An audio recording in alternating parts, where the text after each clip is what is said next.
ان الحمد للہ۔ سامعین، کیا مردوں کی طرف سے نفلی قربانی کی جا سکتی ہے؟ تو جواباً عرض ہے، مردوں کی طرف سے نفلی قربانی کی جا سکتی ہے، اس میں کوئی حرج نہیں ہے، بلکہ نفلی قربانی کرنا مرحومین کی طرف سے یہ افضل اور بہتر ہے۔ اس پر مستقل دلائل موجود ہیں کتب فقہیہ کے اندر۔ آپ علیہ السلام کے بارے میں آتا ہے کہ آپ نے امت کے افراد کی طرف سے قربانی کی، اور حدیث کی کسی کتاب میں آپ علیہ السلام سے اور آپ کے کسی صحابی سے یہ بات منقول نہیں ہے کہ آپ نے صرف زندوں کی طرف سے قربانی کی، مرحومین کی طرف سے قربانی نہیں کی۔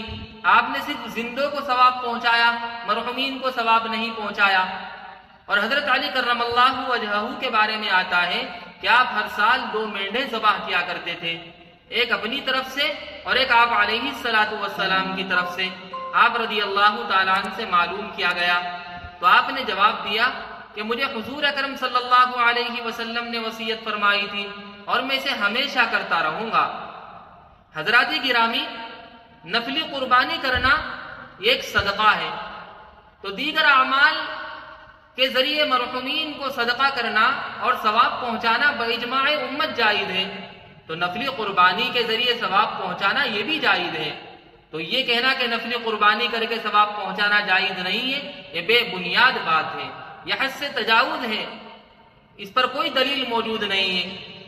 یہی وجہ ہے جمہور علماء امت اس بات کے قائل ہیں کہ مرحومین کی طرف سے نفلی قربانی کرنا یہ جائز ہے۔